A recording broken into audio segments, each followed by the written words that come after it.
嗨，大家好，我是躺平叔。今天是2025年4月9号，这一期咱们继续聊聊俄罗斯入侵乌克兰，看一看乌克兰战场上也有什么变化。今天是俄罗斯侵略乌克兰的第1141天，也是乌军进入库尔斯克的第247天。今天我看了一个有那么一点点不寻常的地方，就是国内的很多媒体开始报道这个乌军进入别尔格莱德，俄乌双方交火越来越激烈。你比如说财新网、中国新闻社、新民周刊等等这些媒体都在报道俄乌战事又扩大了。说好的24小时结束俄乌冲突，说好的谈判即将重启，然而谁能想到俄乌战事又扩大了。说所谓俄乌冲突战事扩大的判断来源于两则消息。其一，俄罗斯国防部称俄军的北方部队在库尔斯克州的格尔纳尔、格沃和奥列什尼亚定居点击败大量乌军，更有甚者，俄军已占领距苏贾不远的巴西夫卡，并在苏梅州其他12个地点对乌军进行打击。其二，据环球时报援引美国政治新闻网报道，美国陆军将军、美国欧洲司令部司令卡沃利当地时间4月3日在国会听证会上表示，乌克兰已经从另一个方向扩大其在俄罗斯领土上的存在。根据这个路透社报道这是中国新闻社转发路透社的报道，说乌军攻入俄罗斯别尔格勒德地区。乌克兰总统泽连斯基当地时间7日首次承认乌克兰军队在俄罗斯别尔格勒德地区的活动。泽连斯基在视频讲话中表示乌军最高指挥官提交了一份关于乌军在库尔斯克地区以及别尔格莱德地区存在的报告。泽连斯基称乌军在俄方领土开展的行动，目的是保护我们在苏梅和哈尔科夫地区的土地和社区。泽连斯基还说战争必须回到它的起源地，也就是战火还是要烧到俄罗斯境内离普京要求俄军将乌军赶出库尔斯克已经过去了10天这个乌军还是稳稳的站住了库尔斯克。泽连斯基说这完全是公平的，乌军将继续摧毁俄军的装备和后勤补给线，这是至关重要的。乌军总司令谢尔斯基向泽连斯基汇报了前线局势以及国防军在俄罗斯库尔斯克州、别尔格莱德州的部署情况。泽连斯基说我们的核心目标始终不变，全力保护苏梅州和哈尔科夫州的国土与社区免受俄罗斯侵略者侵害。得益于我军在库尔斯克州的英勇作战，我们成功缓解了顿涅茨克等其他战线压力。泽连斯基特别致谢了多支作战部队，坚守沃尔昌斯克第57独立摩托化步兵旅，保卫波克罗夫斯克方向的第25独立空降旅、第1和第425突击团、第32独立机械化旅，以及近期在俄罗斯别尔格莱德州积极作战的第225突击团。他说我们为每个为乌克兰而战的勇士感到骄傲。乌克兰空军也就是用 F-16对库尔斯克战线一处俄军集结建筑物实施精准打击，尽管部分这个 Z 风暴人员但是侥幸活命，但后续的打击将确保被清除。此次行动有效破坏了俄军的兵力集结企图，这个俄军在库尔斯克的集结地都被乌军给端了。乌军用米格29战机精确打击俄军指挥所，在库尔斯克方向乔特基诺地区，乌克兰空军米格29战机成功摧毁一处俄军的指挥所。此次精准打击有效削弱了敌方在该方向的指挥能力。也就是说什么呢？说这个在库尔斯克上空乌克兰的空军那是掌握了制空权，随时过去轰炸乌军橄榄球队成功实施远程布雷作战，阻断俄军库尔斯克方向补给线。在库尔斯克方向古耶沃西北部地区，乌克兰领土防卫第129独立旅橄榄球队联队实施了一次成功的远程智能雷场部署作战。此次行动有效切断了俄军补给通道，具体战果包括精确毁伤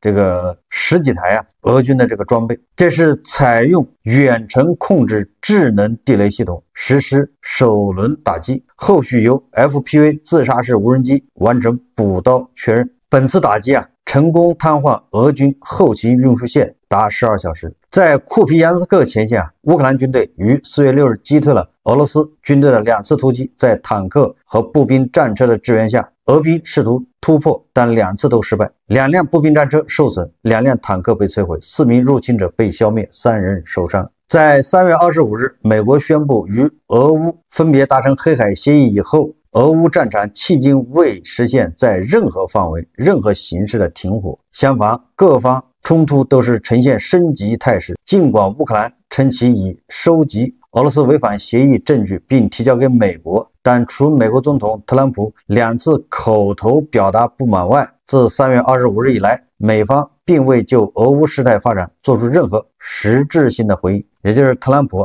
对普京的行为是装聋作哑。日前，乌克兰武装部队海军司令内兹帕帕对记者表示连接克里米亚和俄罗斯领土的克赤大桥，也就是克里米亚大桥仍然是乌克兰国防军待攻击的目标。我们在等一个恰当的时间，强拆这座违章建筑，让克里姆林宫的脸上难看，是我们的首要任务。因为他们对儿童游乐园的轰炸，现在对俄罗斯来讲没有不能越过的边界，桥也一样，它和俄罗斯其他的军事目标一样，也就是乌克兰人还是心心念念的要摧毁这个克里米亚大桥等待一个时机我们再看看外交以及国际援助4月8日消息比利时首相巴尔特德韦弗表示比利时政府决定向乌克兰提供新的双边援助计划，比利时承诺每年向乌克兰拨款10亿欧元。路透社援引了他的话。比利时政府首脑还指出比利时将于2025年向乌克兰武装部队移交首批 F-16 战斗机。他说我们将交付2架 F-16 战斗机作为备件，明年我们肯定会交付2架战斗机，我们希望做更多，但这取决于 F-35 战斗机的供应。比利时没有延误，当 F-35 战斗机向比利时的交付有延误， F-35 战斗机一到， F-16 战斗机就可以离开，就是这样。比利时也把自己的 F-16 送给乌克兰。这个比利时首相他还说呼吁欧洲增强自身力量，以便在谈判桌上拥有发言权。他在访问乌克兰期间强调，为了参与欧洲盟友以及乌克兰未来的讨论，西方必须强大起来。他说如果你不在谈判桌上，那你就会成为菜单上的食物。普京认为他可以无视我们，而美国政府更倾向于与单个国家打交道，而不是与欧洲机构合作。这不仅是欧洲问题，也是加拿大和其他盟友的问题。就是比利时的这个首相看问题还是比较深刻。我们看看捷克这个捷克将所有 T72M、M1 坦克交付给乌克兰。2022年之前，捷克的军火库中拥有86辆 T72 和 T72M1 坦克，还有30辆 T72M4CZ 坦克。这些坦克连同 BVP 步兵战车于2022年4月向乌克兰交付，成为世界上第一个向乌克兰交付坦克的国家。捷克在2025年3月底和4月初交付了最后10辆 T72M 和 T72M1 坦克，这些坦克将不再列在国防部网站的装备清单上。德国国防部今天宣布欧盟今年计划向乌克兰提供总计200万枚炮弹，其中德国一国计划提供约50万枚，这比预测增加了约13万枚炮弹。就是德国和欧盟还想办法向乌克兰援助155毫米炮弹呢。在新的地缘政治背景下，法国将支持乌克兰作为优先事项，因此该国将在2025年重新调整其战略方向，致力于发展符合法国价值观的国际伙伴关系，并向最需要的援助的人提供支持。据乌克兰通讯社报道这一决定由法国总统国际伙伴关系委员会作出，并于前日晚上公布声明指出在主要伙伴逐渐疏远之际，法国将与其欧洲盟友一道，继续在国际舞台上以强有力的声音发声。文件中强调，法国特别关注那些遭受危机和冲突影响的国家，尤其是在提供人道援助、重建支持以及宏观金融稳定方面。鉴于欧洲面临的直接威胁，法国重申将乌克兰作为重点援助对象。根据文件，新战略方向是在民间社会及商界协商后确定，并计划在今年6月前实施。也就是终于法国把援助乌克兰放在了首位这个欧盟欧洲可以说是在逐渐的苏醒。挪威将额外向乌克兰提供另外4.15亿美元的火炮弹药。芬兰民间组织迄今已向乌克兰运输了14辆救护车、6辆其他车辆以及无数医疗物资。这个是芬兰的民间组织它还不是政府，人家积极组织向乌克兰运送这个救护车和其他车辆，还有医疗物资。这个已经能看出芬兰民间对俄罗斯那是相当痛恨。北约盟军最高指挥官卡沃利将军啊，周四举行的听证会上表示啊，在整个战争期间，没有证据表明乌克兰人试图窃取或者出售西方武器。这个乌克兰反抗俄罗斯的侵略这几年来啊，这个俄罗斯媒体啊，还有黄俄媒体天天在渲染，对吧？这个乌克兰把美西方援助给他的武器卖给了什么墨西哥的这个贩毒组织，还有什么南美的黑帮、非洲的那些叛军，这样的传言是特别多吧，对吧？说这个乌克兰人呢把美西方援助的武器就倒卖了，大发这个战争财。周四盟军最高指挥官卡沃利将军他在听证会上就说了，整个战争期间没有任何证据表明乌克兰人窃取或者出售西方武器。说这个话的是明尼苏达州的民主党参议员，叫理查德·布鲁门萨尔。他说我听到对乌克兰军事援助的批评者说我们提供的大量武器被侵占、盗窃和丢失。每次访问期间，我已去过乌克兰6次，我都与波兰的军方和后勤人员进行了交谈，他们追踪了我们交给乌克兰的每一颗子弹，没有发现任何疏忽或者浪费的证据。这个卡沃利将军说是的，我同意参议员，事后再找回所有的东西将是一项相当艰巨的任务。每个参加过战斗的人都知道，放错东西或失去踪迹是多么容易，但我们没有看到任何故意转移、出售或盗窃乌克兰人用于保卫国家的武器企图。如果在墨西哥的贩毒组织南美的这些黑帮以及非洲的那些叛军手上发现了美西方的武器，那只有一个解释，那就是俄军在前线得到的。这些武器对他们来说也没有用，所以他们对吧，通过什么渠道把这个卖出去了，自己把这钱贪污了，这是战利品嘛。那个58集团军的司令对吧，那个波波夫少将，他不就是在前线倒卖那个废钢铁吗？被免职他连废钢铁都倒卖，你说他们部队如果缴获了这个什么标枪导弹、毒刺导弹，那这玩意他肯定对吧，拿出去卖发财所以说不要在非洲、南美洲、墨西哥发现美西方武器，那就是乌克兰干的。这个欧盟所有财长聚集到波兰的华沙开会，计划成立联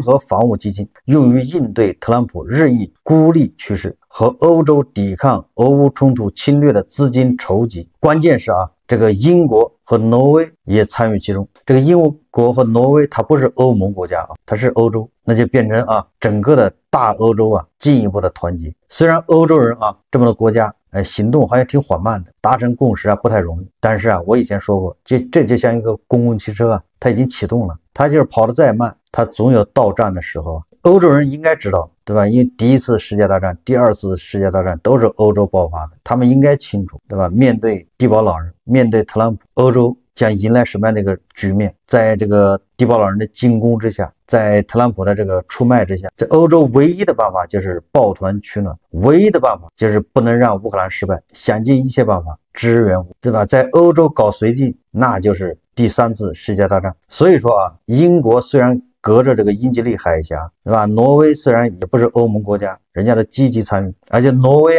是欧洲按人口算的话，人均援助乌克兰的，那挪威是最高。彭博社消息乌克兰代表团将于4月11日至12日前往华盛顿讨论有关矿产资源交易的问题。据报道，代表团成员将包括乌克兰经济部和司法部的副部长，但不会有最高政治层级的官员出席。乌克兰还将聘请一家律师事务所为此次谈判提供法律支持。也就是乌克兰现在开始打太极拳了，泽连斯基已经学聪明了，跟特朗普这种人打交道不要直接拒绝他，也不能直接答应他，学普京，就是跟他玩捉迷藏。总之特朗普不答应给乌克兰援助，特朗普对吧，不答应给乌克兰提供安全保障，那乌克兰就没有必要签这种矿产协议，对吧？完全可以把这个交给欧盟来处理，让欧盟跟特朗普对着干。因为乌克兰反正迟早是要加入欧盟的，你加入欧盟这些矿产应该是欧洲这些国家获益对吧？你加入欧盟之前，你先把这矿产都给了美国，那欧盟得了个什么呢？欧盟拿什么来支持你对吧，跟俄罗斯这抗争呢？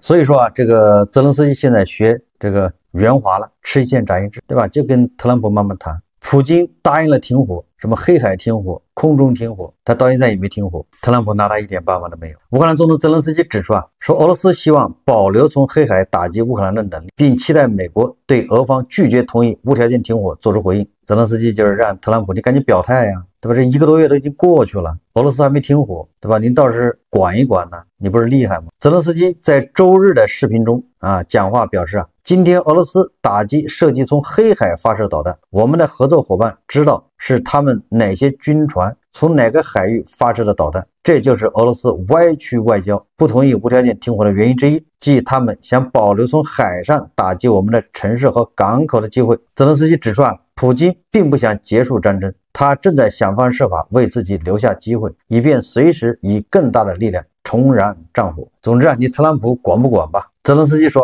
俄罗斯拒绝接受停火方案，而华盛顿至今没有对莫斯科持拒绝态度做出回应。泽连斯基表示遗憾，他说我们正在等待美国的回应，到目前为止还没有得到任何回应。也不能说特朗普没回应特朗普还是回应了的，这个咱得说实话。当地时间4月7号，美国总统特朗普表示他不满意俄罗斯持续袭击乌克兰，因为美国正试图促成两国结束冲突就完了。他只说他不满意，对吧？就差给普京跪下了。4月8号的消息说美国总统特朗普表示欧盟必须承诺从美国购买能源，以减少美国与欧盟之间的贸易逆差。消息称美国估计美国与欧盟的贸易逆差为3500亿美元。美国总统表示有信心这一赤字将很快消失。特朗普说欧盟将不得不从我们这里购买能源，因为他们需要能源。他表示欧盟必须接受从美国购买同等数量能源的承诺。欧盟从美国购买能源将使在1周内省下3500亿美元。特朗普认为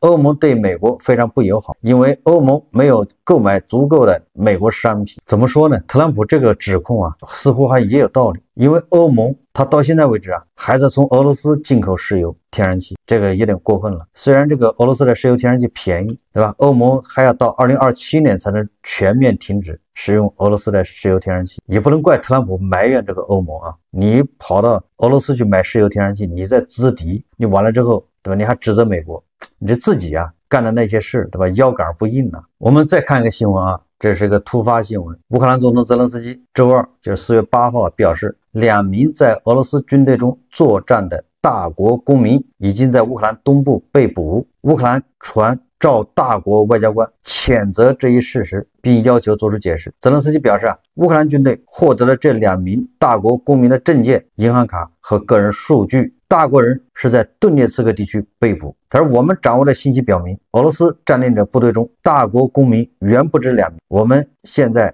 正在查明所有事实。泽连斯基在推特上发帖说我已指示乌克兰外交部长立即与大国联系，了解大国将如何对此做出反应。乌克兰外交部长安德烈西比哈表示在乌克兰军队俘虏的东部战线作战的2名大国公民后，乌克兰于周二召见大国临时代办。这个事情怎么说呢？首先确实有很多大国人通过各种途径跑到俄罗斯去了，他们加入了俄军，在助纣为虐他们去的目的，对吧？去的方式，想要干什么，好像都不尽相同，但是都有一个共同特点，就是他们是自愿自己去的。而这些人去了之后都有社交媒体，每一个人，对吧？在抖音上面都有账号，他们甚至有的在前线还直播，对吧？这个大家都看到了，甚至还有著名的记者采访，对吧？加入俄军的这些大国人，这个怎么说呢？大国的政府肯定是不支持的，因为这些人他是自己非法去参加的，你大国政府也不会去干涉这些事情。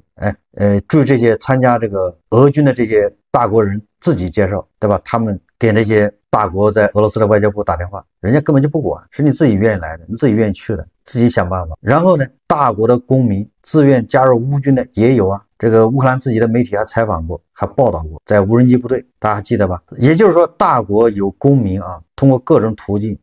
自己自愿跑到俄罗斯，跑到乌克兰，加入他们的军队，跟对方作战。这个不能代表政府的意见和态度。泽连斯基要大国给个解释，恐怕也是为了炒作这个事。严格意义上来说这些人跑到国外去参加这个军事组织应该是犯法的。也就是回国的话很有可能有关部门会找他轻则谈话，重则恐怕坐牢。我们再看看那个俄罗斯国内这个莫斯科交易所指数自2024年12月25日以来首次跌破2700点。俄罗斯石油价格比国家预算预测的水平下跌 25%， 乌拉尔原油价格已接近每桶50美元，这个50美元基本上就不赚钱了，这肯定还赔钱了。这个咱们上一次说了啊，这是特朗普啊无心插柳柳成荫呐，有心栽花花不成。本来这个特朗普的关税啊是乱拳打死老师傅，是对着大国的，结果受伤更深的啊，受打击更大的却是俄罗斯。特朗普还是会这个隔山打牛啊，隔着大国把这个大国后面的俄罗斯给伤了。这个普京啊和伊朗的友谊的小船说翻就翻，怎么翻的呢？财联社4月8日电，俄罗斯外交部副部长鲁坚科表示啊，这个转发的是央视新闻啊，央视报道，那是相当权威啊。他这么说的，他说美国可能发动的对伊朗的打击将给地区局势造成严重后果，如果袭击发生，俄方没有义务向伊朗提供军事援助，但将采取一切措施调解冲突。最近伊朗多次声称，如果无法与伊朗就伊核问题达成协议，他将轰炸伊朗。这是特朗普说的啊。我记得我在以前节目分析过吧，这个伊朗跟俄罗斯之间互相签那个叫什么战略合作伙伴关系，也就是像那个普京和司令官之间签的那个协议啊。结果伊朗和俄罗斯两个人各自心怀鬼胎啊，签了很长时间没签下来，完了签了一个之后呢，跟那个朝鲜签的那个完全不是一码事，对吧？但是我就分析了，因为这个伊朗也可能挨这个美国的揍，而这边普京呢跟特朗普两人正打得火热，到时候这个美国要揍伊朗，那你说普京该怎么办，对吧？后面啊，事实证明，普京立马就把伊朗给出卖了，对吧？当做跟特朗普两个人勾肩搭背的见面礼。这一回啊，普京更是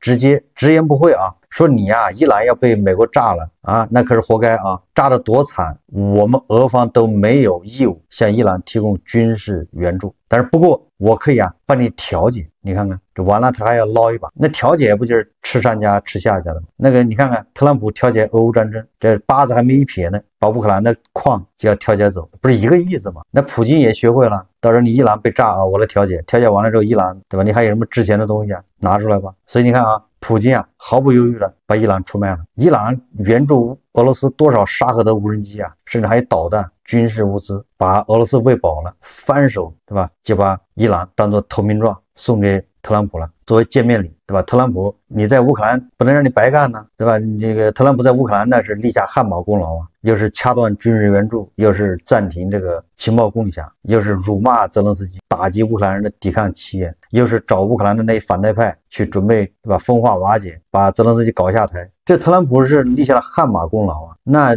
普京拿什么报答他呢？所以把伊朗顺手就出卖了，伊朗只是个开胃菜，对吧？后面就看特朗普的表现。如果特朗普能让乌克兰土地换和平，跪下来投降，那普京还有更大的礼送给特朗普，还有个更大个的投名状，准备要递给特朗普不知道黄俄心里是怎么想的伊朗这个小礼已经送出去。周二，据报道，援引俄罗斯央行行长纳比乌林娜的话称，美国总统特朗普的关税举措引发全球油价大幅下跌，这对俄罗斯经济构成风险。据引述他表示，央行正在分析此次事件的影响，但同时称一项技术性的预算规则将缓解其对预算带来的后果。刚才说了，特朗普这纯粹是误伤，对吧？马上要给普京解释纯粹是擦枪走火，回旋镖。好，这期节目我们就聊到这里，感谢大家收看。如果喜欢我的节目，欢迎订阅转发，也可以在下方留言评论，谢谢大家。